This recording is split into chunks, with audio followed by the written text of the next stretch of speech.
कधी जन्म घेण्याचा आग्रह धरतात तर कधी जन्म घेण्यापासून मुक्त होण्याचा आग्रह धरतात. मग असं कसं काय? ऐका, गर्भवासामध्ये दुःख आहे, पण कुणाला? महाराज म्हणले ज्याच्या मुखामध्ये नाम नाही त्याला. गर्भवासी दुःख नाही येता जाता, हृदय असता नाम तुझे. भगवंताचं नाम हृदयात असेल तर दुःख होण्याचं काही कारण नाही. मी उदाहरण सांगतो म्हणजे कळेल. आपण एखाद्या माणसाला जर मारून टाकलं तर आपल्याला कशाची शिक्षा होईल? बोला ना, बोला. फाशीची शिक्षा. आता सध्या महाराष्ट्र कशाची मागणी करतो? बरोबर आहे ना, महाराष्ट्र फाशीच्या शिक्षेची मागणी करतोय ना. कशाची शिक्षा व्हाती? फाशीची शिक्षा. माझं उदाहरण लक्षपूर्वक आहे का? आपण एखाद्या माणसाला मारलं तर आपल्याला फाशीची शिक्षा आहे. मग फाशी देण्यासाठी मशीन असतं का माणूस असतो? बोला. माणूस. फाशी देण्यासाठी माणूस. आपण एखाद्या माणसाला मारलं तर आपल्याला फाशीची शिक्षा आहे. फाशी देणारा रोज माणसं मारतो, त्याला पगार आहे. माणूस मारल्याची शिक्षा जर संविधानात एकच असेल, बरोबर आहे ना, कायद्याच्या नियमाप्रमाणे, मग आम्ही माणूस मारला तर आम्हाला फाशीची शिक्षा आहे ना. मग फाशी देणाऱ्या जनावर थोडी मारलं, माणूसच मारला ना. हे काय पुराणातलं नाही, हे काय थोतांड नाही, ही आजची रिॲलिटी आहे. एका संविधानानं चालणाऱ्या देशामध्ये असे वेगळे वेगळे बोडके साहेब न्याय का असावे? बरोबर आहे ना. माणूस मारल्याची शिक्षा जर फाशी आहे तर त्याने माणूस मारला, त्याला पगार काय? त्याचं उदाहरण सांगतो आहे का? आपण माणूस मारला सरकारच्या इच्छेविरोधात आणि आपल्या मनाप्रमाणे, आणि त्याने माणूस मारला सरकारच्या इच्छेमुळं आणि त्याचं काम म्हणून. त्याच्या इच्छेनं जर असेल तर त्याची पगार असते, आणि आपल्या इच्छेनं त्यांच्या विरोधात असेल तर त्याची सजा असते. तसं देवा, आम्ही जे चाललेलो आहे ते तुझ्या इच्छेने चाललेलो आहे. सरकारच्या इच्छेवरून जर आम्ही गर्भवासात येत असेल तर आम्हाला सुखानं गर्भवासात घातलं पाहिजे. तुका म्हणे गर्भवासी सुखे घालावे, सुखाने आम्हाला गर्भवासात घाल देवा. असा एक अर्थ घ्या, किंवा दुसरा अर्थ असा घ्या, पुढं जर मोठं सुख दिसत असेल तर छोटं दुःख माणूस आनंदानं सहन करायला तयार होत असतो. माया हो, बोला. चोरी होणं चांगलं का वाईट? बोला ना. महिला मंडळ, तुमचा 5वा हप्ता पडला नाही का अजून? तुम्ही एवढ्या टेन्शनमध्ये का बसलात बुवा? अहो, तुम्हाला बिळा शाळेचं तोंड पाहण्याची पगार सुरू झाली. काय पुण्यवान आहात तुम्ही. पोरं मरायला लागले अभ्यास करू करू महाराज. यानं अहो या नुसत्या अंगठ्यावर 1,500 आणायला द्या. बरोबर आहे ना. टेन्शन घेऊन काय बसलात? बोला माया. चोरी होणं चांगलं का वाईट? वाईट. आता चोरी चांगली कशी असते तुमच्यासमोर आणून देतो. एका चोरानं एका घरून चोरी केली, तिथून त्याला 10,000 रुपये मिळाले. पहिल्या घरून चोरी केली विठ्ठल महाराज, 10,000 रुपये मिळाले. 10,000 समाधान झालं नाही, मग त्यानं दुसरं घर फोडलं. दुसऱ्या घरून त्याला 5,000 रुपये मिळाले. पहिल्या घरून किती मिळाले? 10, आणि दुसऱ्या घरून 5. असं बोलत चला. आपण मास्तरसारखं विद्यार्थ्यासारखं बोललं तर हे माझं बोलणं तुम्हाला लवकर कळेल. पहिल्या घरून मिळाले 10, दुसऱ्या घरून मिळाले 5. पण ते दुसरं घर फोडताना त्या घरातल्या माणसाला जाग आली, आणि या चोराला कळलं कोणीतरी जागा झालं, म्हणजे जेवढ्या लवकर पळता येईल तेवढ्या लवकर तिथून ते पळून गेलं. आता हा माणूस उठला, पाहत होतं काय, रात्रीच 5,000 रुपये घरात कपाटात आणून ठेवले होते, आणि चोरानं कपाट तोडलं आणि चोर घेऊन गेला. रडत बसला. आता काय करावं? तेवढ्यात एका गाठोड्याकडे लक्ष गेलं. कशाचं गाठोडं आहे म्हणून पाहावं. झालं असं, चोरानं मागच्या घरून आणलेलं 10,000चं गाठोडं गडबडीत तिथं विसरलं आणि 5 घेऊन पळून गेला. आता चोरी होणं चांगलं का वाईट? बोला ना. गेले किती? 1,000? 5. आणि मिळाले किती? फायदा कितीचा? रोज हो द्या ना. एका चोरी मागं जर 5,000चा फायदा असेल तर चांगली आहे ना चोरी. चोरी सुद्धा चांगली आहे, लक्षात ठेवा. चोरी सुद्धा चांगली आहे महाराज. तसं गर्भवासाचं दुःख जर मानलं तर 9 महिने 9 दिवसाचं, पण आयुष्यभर जर तुझं भजन करायला मिळत असेल ना तर तेवढं मी आनंदानं सहन करायला तयार आहे. तुका म्हणे गर्भवासी सुखे घालावे आम्हास. सुखाने आम्हाला गर्भवासात घाल देवा. काहींच्या पदरात आमदार होऊन सुद्धा एवढं प्रेम नाही. तुम्ही न आमदार असताना सुद्धा लोकांच्या मनातले आमदारच आहात महाराज. सुखानं मी सहन करायला तयार आहे. एवढं प्रेम जर मिळत असेल तर मला त्या पदाची गरज काय? अरे पद म्हणजे काय? पद म्हणजे जनतेचं प्रेम, दुसरं काय? काही माणसाचं पद म्हणजे जनतेचं प्रेम आहे. आणि हे बघा, हे पद येतील जातील, पण जनतेच्या मनातलं पद कधीच जात नाही महाराज. हे अटळ आहे, नाढळ आहे. हे फार महत्वाचं आहे, लक्षात ठेवा. मग तुम्हाला मानणारा समाज पदाचा नाही साहेब, तुमच्यावर अंतःकरणातून प्रेम करणार आहे. विठाला विठाला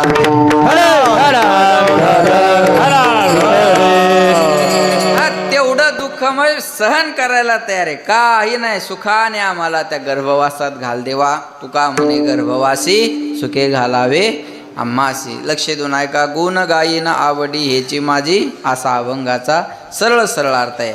वारकरी संप्रदायाचा सप्ताह म्हणलं की त्याला आजच्या दिवशी मागणीपर प्रकरणातला अभंग असावा. संप्रदायाचा असा एक दंडक आहे. आपण देवाकडे काही मागणं बरोबर आहे का, हा माझा पहिला प्रश्न आहे. आपण देवाकडे काही मागावं म्हणजे देवाला आपल्याला काय द्यावं हे कळत नाही असा त्याचा अर्थ होतो. पण देवाला कळत नाही असं तर म्हणता येणार नाही. चतुरा तो शिरोमणी गुण लावण्याची. देवाच्या मंदिरात मागण्यासाठी जायचं नाही. विशेष करून महिला मंडळीला सांगतो, देवाच्या मंदिरात कधी मागण्यासाठी जायचं नाही. मग जे दिलेलं आहे त्याची कृतज्ञता व्यक्त करण्यासाठी मंदिरात जायचं असता. पण असं आहे साहब, मंदिर भी एक गजब की जगह है. इधर गरीब बाहर भीख मागते हैं और अमीर अंदर भीख मागते हैं. गरीब माणसं बाहेर भीक मागताना दिसतात आणि श्रीमंत माणसं मूर्तीजवळ जाऊन मागतात. आहे बाहेरचा भिकारी म्हणतो ₹2 द्या, आतला भिकारी म्हणतो 10 लाख द्या. मग खरा भिकारी बाहेरचा का आतला, हा ज्याचा त्याचा विचार करण्याचा विषय आहे. बाहेरच्याचं समाधान थोडक्यात आहे.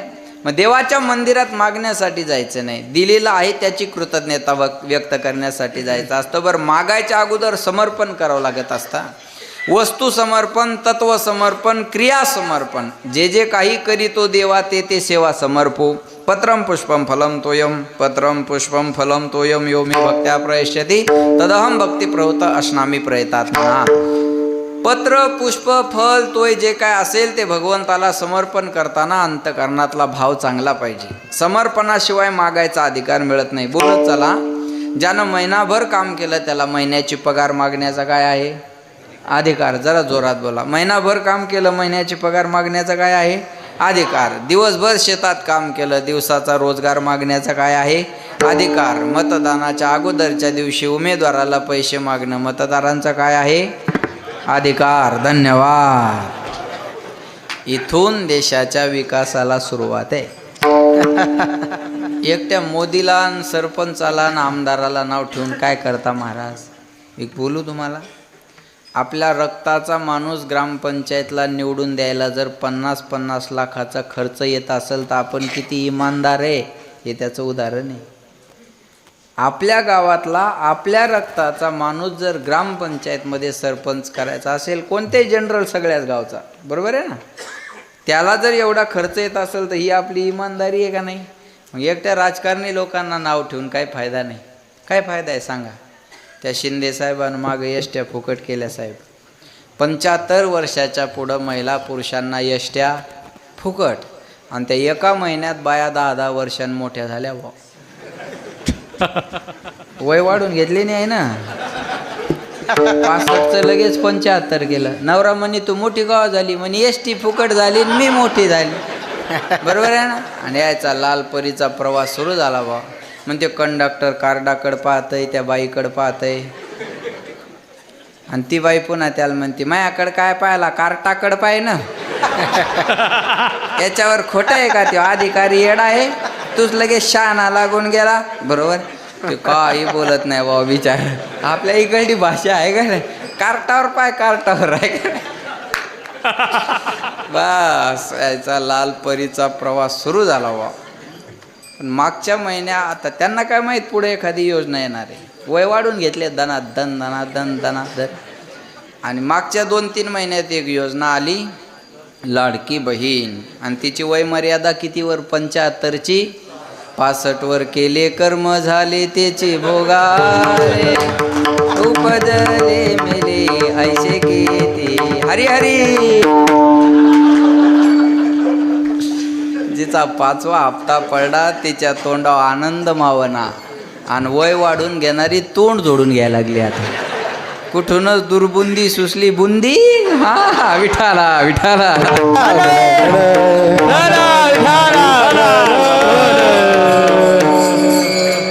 साहेब, आमच्या गावातल्या एका बाईनं दोन्ही योजनेचा लाभ घेतला. नाव सांगत नाही, आमचे लय पाहुणे या गावात. म्हणलं माय 5वा हप्ता आला का? आला म्हणे बाबू. आपल्या इकडली भाषा बोलतो आता हाय जवळ. आला म्हणे बाबू. आणि म्हणलं एस टी ते बी फुकट आहे म्हणे. म्हणलं देवा भाऊची मेवणी एक काय तू? 65 आणि 75 दोन योजनेत कस काय बसशील? 2 आधार कार्ड काढले म्हणे बाबू. एका 65 केलं आणि एका 75 केलं. म्हणलं कुळी कन्या पुत्र होती जे 7वी हरी वाटे.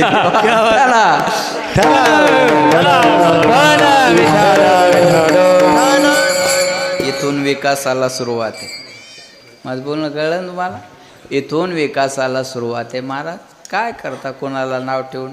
सगळ्या सिस्टमचा विचार केला तर गोलमाल आहे बाई, सब गोलमाल आहे. लक्षात ठेवा. चला मी जास्त तिकडे जाणार नाही, मी काही राजकारणी नाही, मला माझा विषय समजून नाही. समर्पणाशिवाय अधिकार मिळत नाही. बरोबर आहे ना? या विधानसभेच्या टायमाला मी मतदान केंद्रात गेलो आणि माझ्यासमोर एक मतदान केंद्रात त्या EVM मशीन जवळ उभं राहिलं. बराच वेळ उभं राहिलं आणि मी आपला माग उभा. अहो म्हणलं करा ना मतदान, किती वेळ उभं राहता? तो म्हणे करायचं आहे हो. अहो म्हणलं मग करत का नाही? म्हणे रात्री कोणी पाजली त्याचं नावच आठवलं. इथून सुरुवात आहे वा. विठाला विठाला. समर्पणाशिवाय हे बघा, मतदान आहे ना, ते दानच करा. कुणालाही करा पण ते दान करा. तुम्ही पैसे न घेता मतदान केलं ना, तो माणूस 5 वर्ष तुमच्या ऋणात राहतो. 5 वर्ष बरं का. अरे या लोकांनी मला काहीच त्रास दिला नाही, यांनी मागू द्या मला काम, मी द्यायला तयार आहे.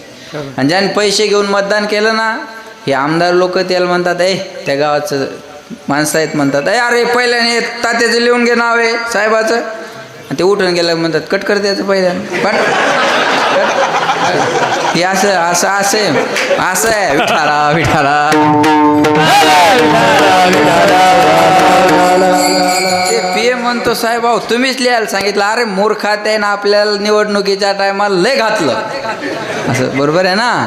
ध्यानात राहत नाही. समर्पण करावं लागेल. समर्पणाशिवाय अधिकार मिळत नाही. साहेबांना बोलता बोलता बोलून गेले, मतदारसंघातलं सगळ्यात लाडकं गाव जर कोणतं असेल माझं तर पळसखेड आहे. हे माझंच गाव आहे म्हणले. काय म्हणले? हे त्यांचे शब्द आहे, मी काय तोंडाव खोटा कसा बोलल? तसं माघारी बी बोलत नाही म्हणा, पण सांगायला लागलो बरोबर आहे का नाही? हे माझंच गाव आहे म्हणले. मग सोपं आहे का असं म्हणले? तुमचं समर्पण तसं आहे. तुमच्या समर्पणामुळं त्यांच्या तोंडातून तुमच्या गावाबद्दल हे शब्द निघाले. महाराज अंतकरणातून प्रेम केलं ना, give the respect, take the respect. तुम्ही ज्याला जशी वागणूक दिली ना, तो तुम्हाला तशी वागणूक देत असतो. हे बघा लक्षात ठेवा. प्रेम द्यायला शिका, ते यायला वेळ लागत नाही. प्रेम द्यायला शिकलं की यायला वेळ लागत नसतो. म्हणून समर्पण करा. महाराज म्हणले कोण कहता है भगवान आते नहीं, द्रौपदी की तरह हम बुलाते नहीं. कौन कहता है भगवान सोते नहीं,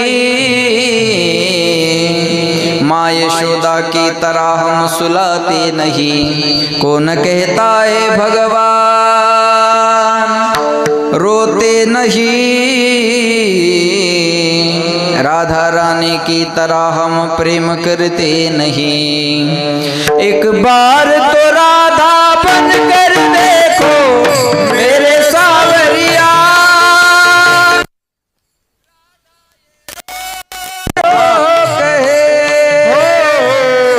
एक बार तो राधा बन कर देखो मेरी सावरिया.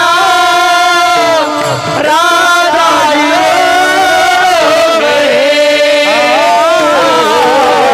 होते आंसू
बार जरा तुम ताने सुनकर देखो सावरिया,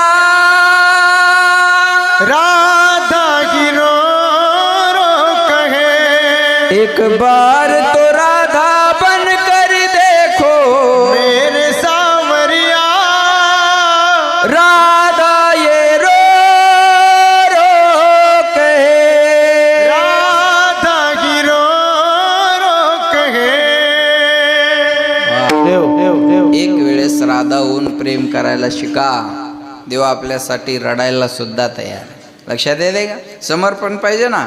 साधू संतांच्या जीवनात सर्वस्वाचं समर्पण होतं. ऐका बरं का, देह समर्पिजे देवा, भार काहीच न घ्यावा, होईल आघवा तुका म्हणे आनंद.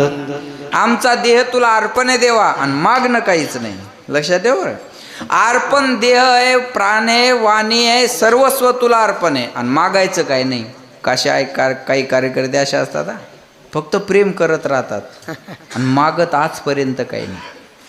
आणि अशा कार्यकर्त्याला नेता शेवटच्या क्षणाला असं काही देऊन जातो की त्याला माहिती आहे ना, आजपर्यंत मला काही मागितलं नाही, आजपर्यंत हा फक्त प्रामाणिकपणे माझं काम करत राहिला. लक्षात ठेवा बरं का, देव सुद्धा अशाचा विचार करतो हा. तुका म्हणे जीव भाव देवा पायी, ठेवलिया काही न मागती, ठेवलिया काही न मागती. तुका म्हणे जीव भाव देवा पायी, ठेवलिया काही न मागती, ठेवलिया काही न मागती.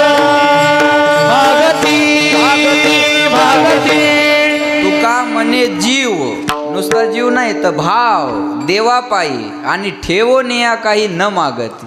आमचा जीव पण तुझ्या पायावर आहे, आमचा भाव पण तुझ्या पायावर आहे, आणि आमचं मागणं काहीच नाही. मागण्याची आस पाहे मुखाकडे, चिंतीला रोकडे मनोरथ. तुकाराम महाराजांना मागावई देवाची अपेक्षा राहायची हा. पण कुठं चालली बाई? ओ दाजी गेले भाऊ दाजी. विठाला विठाला,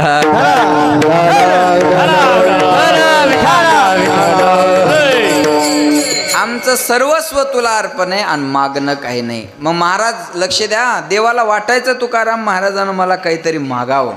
महाराज म्हणले देवा, काही मागणे हे आम्हा अनुचित, वडिलाची रीत जाणत असो. आमच्या वडिलाची रीत मागण्याची नाही. मग तुमच्या वडिलाची रीत मागण्याची नाही तर तुम्ही मागता का? तर काही मागणे हे आम्हा अनुचित, आणि काही मागणे हे आम्हा उचित. काही मागणं अनुचित असतं, काही मागणं उचित असतं. साहेब आमच्या गावाला सभा मंडप नाही, दिला.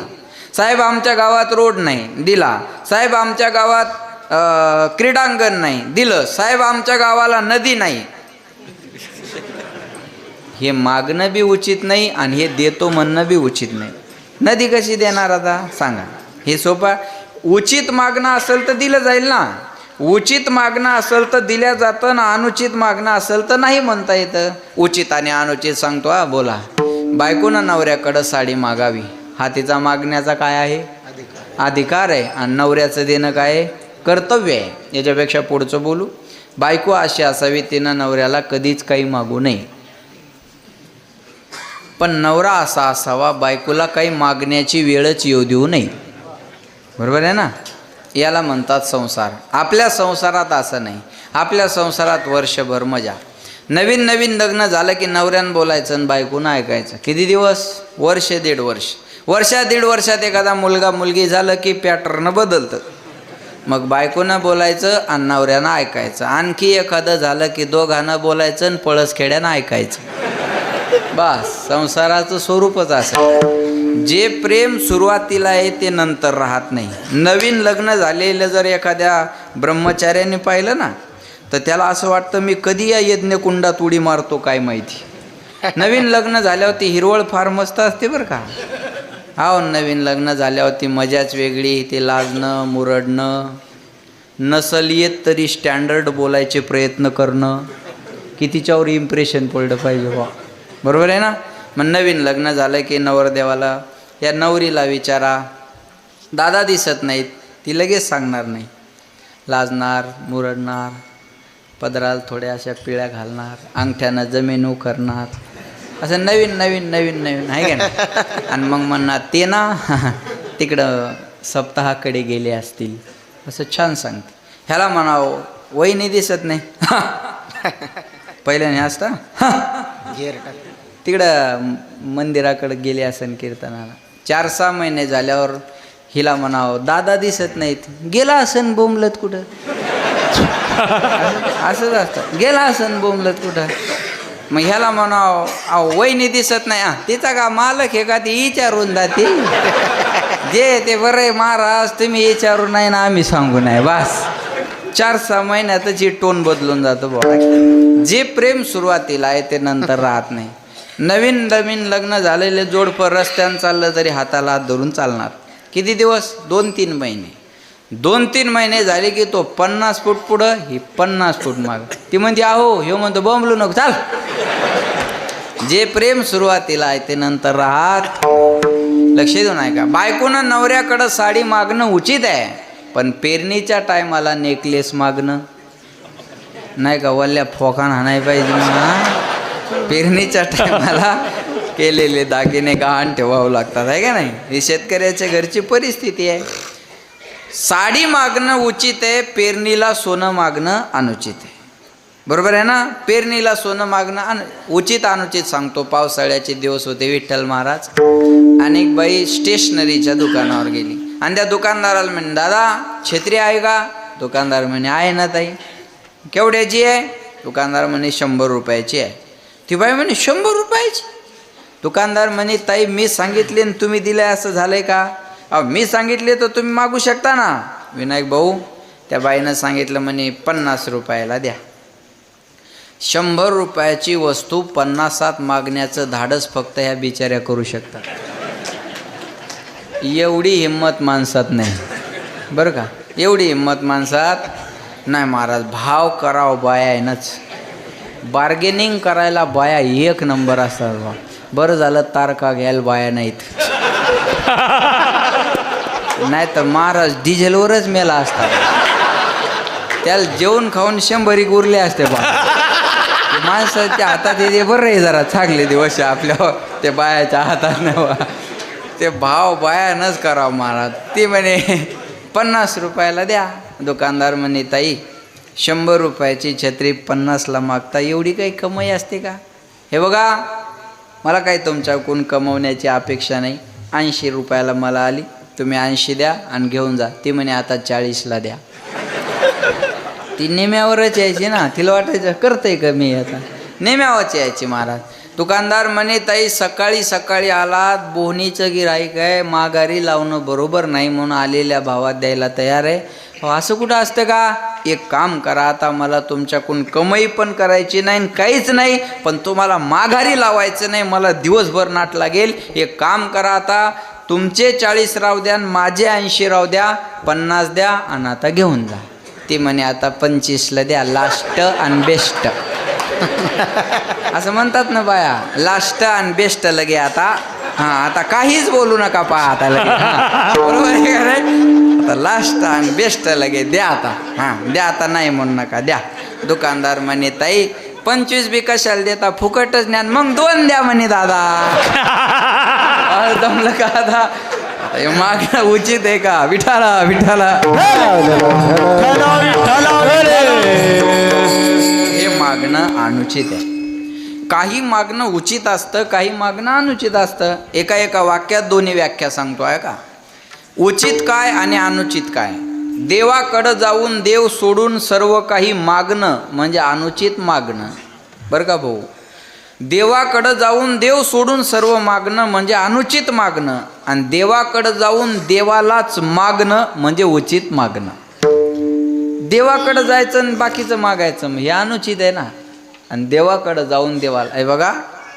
पांडुरंगाच्या दर्शनाला पंढरपूरला गेलो आणि काय घोंगड्या घेऊन आलो आणि बांगड्या घेऊन आलो. बरोबर आहे ना. नाही पांडुरंगाच्या दर्शनाला गेलं तर कान्होपात्रेसारखं व्हावं. एकदा मंदिरात जावं तिथंच समाधी मिळावी. बरोबर आहे.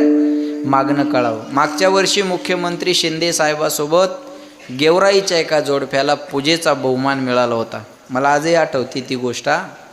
आणि एकदम नऊवारी साडी घातलेली बाई, कपाळाला मोठं कुंकू, डोक्यावर पदर. आणि या मीडियावाल्यानं पूजा झाल्यानंतर त्या माईला विचारलं, किती वर्ष झाले वारी करता? सांगितलं, बुवा आता 25-30 वर्षे झाले आम्ही वारी करतो. बरं. मुख्यमंत्र्यासोबत तुम्हाला पूजेचा मान मिळाला, कसं वाटतंय? ती माय म्हणे, आनंद वाटतो, आज आम्हाला पूजेचा मान मिळाला, आनंद वाटतो. मग आता पूजा झाली, मागितलं असेल ना पांडुरंगाला काही? खेड्यातली बाई शिकलेली असेल का नाही मला माहीत नाही, शिक्षित होती का नाही मला माहीत नाही, पण सुशिक्षित होती. या काही मागितलं का देवाला? त्या मायनं सहज उत्तर दिलं ढोबळ मानानं, बाबा त्याला मागावं म्हणजे आपल्याला एवढं कळतं का? वाव. त्याला मागावं मग आपल्याला एवढं कळतं का? नाही, पण काही मीडियावाले बोलतच करतात ना, मीडियावाले बोलतं करतात, महाराष्ट्रात आग लावतात. सगळं त्यांच्या हातात आहे महाराज, बरोबर आहे ना? सगळं त्यांच्या हातात आहे. समाजाची अशांतता शांतता न ठेवू देणं हे यांच्याच हातात आहे, बरोबर आहे? मग तेव्हा काहीतरी मागितलं असेल ना देवाला? काही बोलले नाही. म्हातारी, आजी तुम्हाला विचारतोय, काहीतरी मागितलं असेल ना पांडुरंगाला? बराच वेळ विचारल्यावर ती माय म्हणे, हा मागितलं ना. मग उत्सुकता निर्माण झाली. न बोलणारी म्हातारीनं नेमकं काय मागितलं असं? बाबा काय मागितलं मग पांडुरंगाला? जसं तुम्ही आता लक्ष देऊन ऐकत होते ना, तसं मी पण ऐकत होतो ती बातमी. काय मागितलं असेल या म्हातारीने? काय मागितलं पांडुरंगाला? माय पूजेचा मान मिळाला, पूजा करायला मिळाली. पांडुरंगाला काय मागितलं? त्या मायनं सांगितलं, म्हणे दादा पांडुरंगाला एकच मागितलं, बाबा माझे पाय तेवढे चांगले ठेव, म्हणजे दरवर्षी चालत वारीला येता येईल. त्याला म्हणतात उचित मागणं. बस तुझी वारी करता यावी एवढे पाय चांगले ठेव, बाकी मला काही नको, बाकी मला काही नको. याला म्हणतात उचित मागणं. देवाकडं जाऊन देवाला मागावं याला म्हणतात उचित मागणं, आणि देवाकडं जाऊन बाकीचं काही मागणं याला म्हणतात अनुचित मागणं. आणि बराच वेळ झाले देवा तू मागा मागा म्हणायला लागला, तुला द्यायचं असेल तर हेच दे. अभंगाच्या पहिल्या चरणात हेच दान देगा देवा, हेच दान देगा देवा, हेच दान देगा देवा, हेच दान देगा देवा, हेच दान देगा देवा, हेच दान देगा देवा, हेच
जोरदार. क्या बा दान देगा देवा तुझा विसर न व्हावा.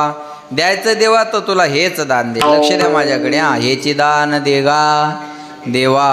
शेजाऱ्याला रोग व्हावा त्यात त्याचा काटा निघावा आणि त्याचा बंगला माझा व्हावा. बोला प्रभुराम चंद्र भगवान. आपण देवाकडे गेल्यावर असं मागू, देवा माझं चांगलं नाही झालं तर चालेल, पण शेजाऱ्याचं चांगलं होता कामा. आमच्या गावात एका लॉटरी लागली तर त्याचा शेजारी पेढे वाटत होता. बरोबर का भाऊ? लॉटरी एकाला लागली तर शेजारी पेढे वाटत होता. म्हणलं शेजारी असावा तर बोला ना, शेजारी असावा तर असा. अरे म्हणलं कायचे पेढे? अहो म्हणे आपल्या शेजाऱ्याला लॉटरी लागली ना. आणि म्हणलं आपल्या शेजाऱ्याला लॉटरी लागली तर तू पेढे वाटायला काय? अहो नाही हो म्हणे, त्याला लॉटरी लागलेलं तिकीट हरपलं, हे त्याचे पेढे दे. वा वा. जमलं म्हणलं. दुसऱ्या एक बोलू तुम्हाला, हे वाक्य कुठंतरी लिहून ठेवा. 24 तास आपल्या एक लक्षात ठेवा. स्वतःच्या दुःखानं माणसं जगात जेवढे दुःखी नाहीत ना, तेवढं दुसऱ्याचं सुख पाहून दुःखी होणारे माणसं जास्त सापडतात. दुसऱ्याच्या सुखात दुःखी होणारे माणसं जास्त आहे. अनेक बोलेल ऐका, ज्याला दुसऱ्याच्या सुखामध्ये दुःख मिळतं त्याला जीवनात वेगळं दुःख शोधायची गरज नाही. आणि ज्याला दुसऱ्याच्या सुखात सुख मिळतं त्याला जीवनात वेगळं सुख शोधायची गरज नाही. वा वा. बरोबर आहे ना. आता एवढे फुलं सगळे रोज अंगावर टाकता तुम्ही महाराज लोकांच्या, हे काय सगळ्याला बरं वाटतं का? खरं सांगा. नाही, अजिबात नाही वाटणार. सगळ्याला हे बरं वाटणार, पण का वाटू नये? अरे करत असतील उत्साहाने पोरं, त्यांचा उत्साह आहे बस. हे काय याच्यात काय आम्हाला हे अंगावर टाकलं म्हणजे काय आम्हाला आठवणार आहे काही, असं थोडंच काही आहे. उत्साह आहे ना, करायला लागले ना पोरं, आपल्याला आनंद वाटला पाहिजे. मी नाही नामदेव महाराजासारखं गोड गाऊ शकत, पण मी वा क्या बात हे म्हणू शकतो ना. वा वा. बरोबर आहे. मी वा क्या बात हे म्हणून आनंद घेईल ना. आनंद घ्यायला शिका. पॉझिटिव्ह थिंकिंग असावी माणसाची. बरोबर आहे ना. पॉझिटिव्ह विचार माणसाचे असले ना तर माणसाचं बरंचसं दुःख आपोआप कमी होतं बरं का. आमच्या घरात फरशी आहे हो, पण तुमच्यासारखी नाही. अरे आहे ना, प्राप्त वस्तूचा आनंद घ्या. प्राप्त आमची गाडी आहे हो, पण तुमच्यासारखी नाही. आमची जमीन आहे हो, पण तुमच्यासारखी नाही. बस याच्यातच माणसं जास्त. जमीन आहे हो आमच्याकडं, पण तुमच्यासारखी वलिताची नाही किंवा काळीची नाही. आहे हो घर, आम्हाला बी घर आहे हो महाराज, पण तुमच्यासारखं नाही. याच दुःखानं माणसं या जगात जास्त दुःखी आहे ना. लक्षात ठेवा महाराज, दुसऱ्याच्या सुखानं दुःखी होणारं हे जग जास्त आहे. पण एक सांगेन मी तुम्हाला, दुसऱ्याच्या सुखात सुख माना. एखाद्यानं चांगलं घर बांधलं, आपल्या मी गेलो साहेबाच्या घरी त्या दिवशी, छान घर आहे. एखाद्यानं चांगलं घर बांधलं, आपल्याला वास्तुशांतीला बोलवलं. आपलं काम काय? छान बांधलं हो तुम्ही घर. अहो आज तुमचं घर झालं तर आम्हाला आनंद झाला. तुमचं घर झालं तर आम्हाला आनंद झाला. कौतुक करा, पेढे खा, निघून जा, काम झालं आपलं. कौतुक करा, जेवण करा, निघून जा. कौतुक करत नाही, जेवण करत नाही, तिथं जाऊन शानपणा करतं. पीओपीत जमली नाही, फरशीच बरोबर नाही, कलर